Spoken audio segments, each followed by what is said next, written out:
And then we're going to move over to Tulani's question. The second question is from Tulani, and this is specifically an eviction question, a very nice and short one. It says, yeah, hey, my grandfather was wrongfully evicted from his property, stating that someone has bought the property.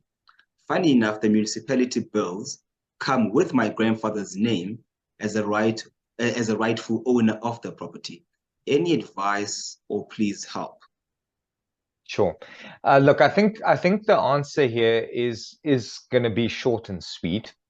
There's two things that need to be mentioned. So if you sell a property, if the property gets sold in execution, whatever reason there might be for you to have past transfer to somebody else, that does not automatically mean that the municipality has changed the account holder on their side, right? Very often, it's the responsibility of a purchaser to approach the municipality once they've bought the property to make sure the municipality changes the account details, right? So that's just something to bear in mind. The fact that her father gets the municipal bills every month doesn't mean anything but the municipality hasn't been updated with the correct details, right? Now, the more important part of the answer is, if there's any doubt, consult the deeds office.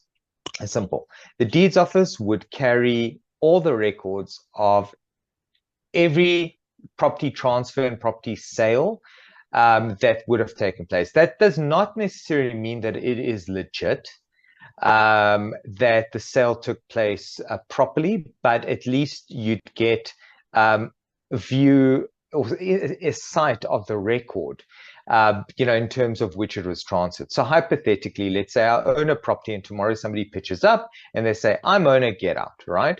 Now, I would want to go to the deeds office and see, wait, what happened? How is this guy owner of the property? Number one, is his name there? If his name's not there, then he kicked me out unlawfully because he's not owner of the property. So then I should be entitled, unless he had an eviction order, I should be entitled to get my property back. If he did get an eviction order, look at the eviction order and what the papers say.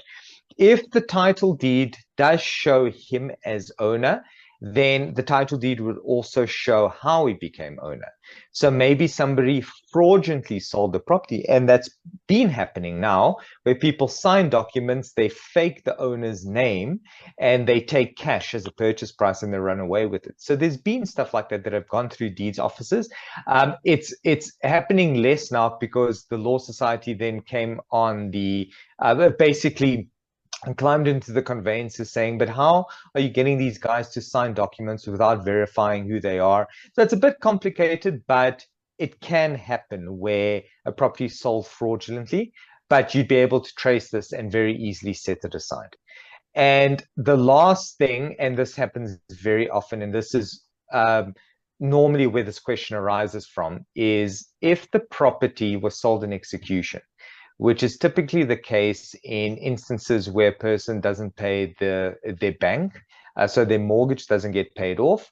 If it was sold in execution, it happens, the seller or the owner of the property is notified, but they never actually sign any documents allowing the transfer to take place because the sheriff does all of that, meaning that a person loses ownership without, I wouldn't say without realizing that they've lost ownership, because obviously they've been notified that there's a foreclosure, but they lose ownership without, kind of pressing the button for transfer to be passed.